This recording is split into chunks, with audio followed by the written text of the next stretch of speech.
RSS നേതാവ് C സദാനന്ദനെ രാജ്യസഭാ എംപിയായി nominate ചെയ്തതിനെതിരെ രാഷ്ട്രപതിക്ക് നിവേദനം നൽകുമെന്ന് കണ്ണൂർ പെരിഞ്ചേരി സ്വദേശി PM ജനാർദ്ദനൻ. ക്രൂരമായി ആക്രമിച്ച് തന്റെ ജീവിതം ദുരിതത്തിലാക്കിയത് സദാനന്ദനാണെന്നും ജനാർദ്ദനൻ പറഞ്ഞു.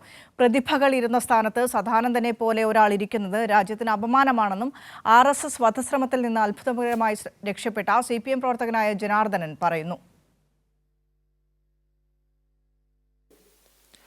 RSS നേതാവ് സി സദാനന്ദനെ രാജ്യസഭാ എംപിയായി നോമിനേറ്റ് ചെയ്യുമ്പോൾ കണ്ണൂർ പെരിഞ്ചേരിയിലെ ജനാർദ്ദനന് 33 വർഷം മുൻപുള്ള ചില കാര്യങ്ങൾ കൂടി പറയാനുണ്ട്. എന്തായിരുന്നു അന്ന് സംഭവിച്ചത്? എന്നെ 2 മക്കളിൽ നിന്ന് അവൻ്റെ സ്കൂളിൽ പോകുന്നുണ്ട്. ആ സ്കൂളിൽ പോയിട്ട് പോകുന്ന സമയത്ത് ഈ കൃഷ്ണജയന്തി ആഘോഷത്തിൻ്റെ ഭാഗമായിട്ട് അവർ ഈ 2 കുട്ടികളെയും കൂട്ടിക്കൊണ്ടുപോയി. വൈകിട്ട് ഞാൻ പണിക്ക് പോകുന്നതാണ്, കല്ല് വെട്ടാൻ എൻ്റെ പരിപാടി. പിന്നെ അതിന് പോയിരുന്നു. വൈകിട്ട് 4 മണിക്ക് സമയത്ത് ഇവിടെ വന്നപ്പോൾ മക്കളെ കാണാതുകൊണ്ട് അന്നേരം ഉള്ളത് ഇവിടെ അമ്മയോട് ചോദിച്ചു. അമ്മയെന്ന് പറഞ്ഞാൽ അത് അവർ അമ്പലത്തിൽ പോകണമെന്ന് പറഞ്ഞിട്ട് എടുത്ത് പോയതാണ്, ഇതുവരെ വന്നില്ല എന്ന് പറഞ്ഞു. അപ്പോൾ എനിക്ക് സംഗതി എൻ്റെ മനസ്സിലോടി മറ്റേതായിരിക്കണമെന്ന്. അത് കഴിഞ്ഞ് ഞാൻ വേറൊരു ആവശ്യത്തിന് പൊട്ടി വന്നു. അങ്ങനെ പോയി സന്ധ്യാകുമ്പോൾ ഇവിടെ വന്നിട്ട് നോക്കുമ്പോൾ കുട്ടികളെത്തിയില്ല. മക്കളെത്താതിനെ പേരിൽ ഞാൻ മടങ്ങി ആദ്യം പോയി സ്കൂളിനെ കൊള്ളാൻ പോയി. അങ്ങോട്ട് ചെല്ലുമ്പോൾ എന്ന് പറഞ്ഞാൽ ഇവർ വണ്ടിയിൽ കൊണ്ടുവന്ന് ഇറക്കിയിട്ട് അവർ വണ്ടി അങ്ങ് പോയി. പിന്നെ കുട്ടികൾ ഈ പറഞ്ഞ പോലെ അടുത്ത് 4 പറയും, അടുത്ത് പോകേണ്ട ഓർഡറിൽ 4 പറയും പോയി. ഇവർ രാത്രി ഇരുട് കഴിഞ്ഞ്. അപ്പോൾ അത് കഴിഞ്ഞ് ഞാൻ കുട്ടികളെയും കൂട്ടിങ്ങി വരികയും ചെയ്തു. കുട്ടികളെയും കൂട്ടിങ്ങി വന്ന് പിറ്റേന്ന് രാവിലെ ഈ സാധാരണ മാഷെ ഞാൻ കാണുന്നത് കുറേ 4-5 ആളെ കൂടുതൽ വെച്ചാൽ കാണുന്നത്. ഞാൻ അവനോട് ചോദിച്ചു, പിന്നെ സാധനം നീ ഒരു മാഷല്ലേ, നീ ചെയ്യേണ്ട പണിയാണ് ഇത്.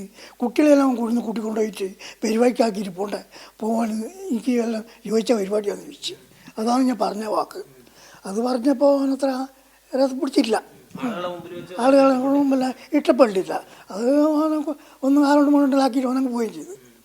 അത് കഴിഞ്ഞ് പിന്നെ ഒരാഴ്ചയും കഴിച്ചിട്ടുണ്ടാവുന്ന തോന്നുന്നു, എനിക്കിപ്പോൾ വ്യക്തമായി ഓർമ്മ കിട്ടുന്നില്ല. പിന്നെ ഞാൻ സാധാരണ ഇവിടെ പുന്നാട് നിന്ന് പണിയെടുക്കൽ എൻ്റെ പണി കല്ലുകൊത്താം. പുന്നാട് കല്ലുകൊത്താൻ വേണ്ടിയിട്ട് ഇവിടുന്ന് മണക്കായി എന്നൊരു ബസ്സുണ്ട്. രാവിലെ 6 മണിക്ക് മട്ടന്നൂർ വഴി കണ്ണൂരേക്ക് പോകുന്നത്. അങ്ങനെ ഞാൻ ബസ്സിൽ പോയിട്ട് ഇവിടുന്ന് പെരിഞ്ചേരിയിൽ നിന്ന് കയറി മട്ടന്നൂർ ഇറങ്ങി. അവിടെ അപ്പോൾ ഷാജി ഹോട്ടലുണ്ട് അവിടെ സ്റ്റാൻഡിൽ. അവിടെ നിന്ന് ഇറങ്ങിയിട്ടപ്പാട് എൻ്റെ ഒക്കെ ഒരു വേറെ കക്ഷിയുണ്ട് മുകുന്ദനായിട്ട്.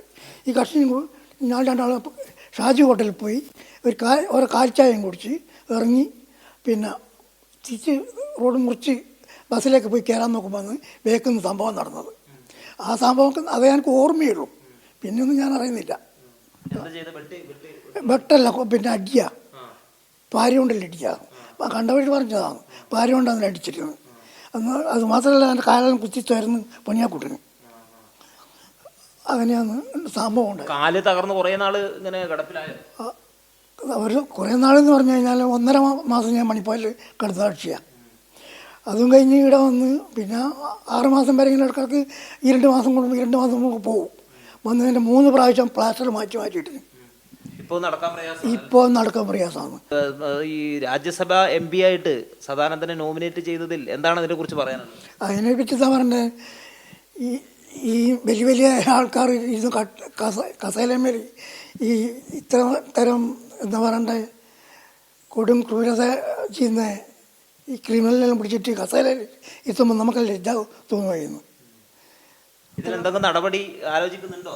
ഇതിനെതിരെ നടപടി അതേക്കുറിച്ച് നോക്കണമെന്നുള്ളതാണ് ഉദ്ദേശം. നിവേദനങ്ങളൊക്കെ കൊടുക്കണം. രാഷ്ട്രപതിക്കാണോ നിവേദനം?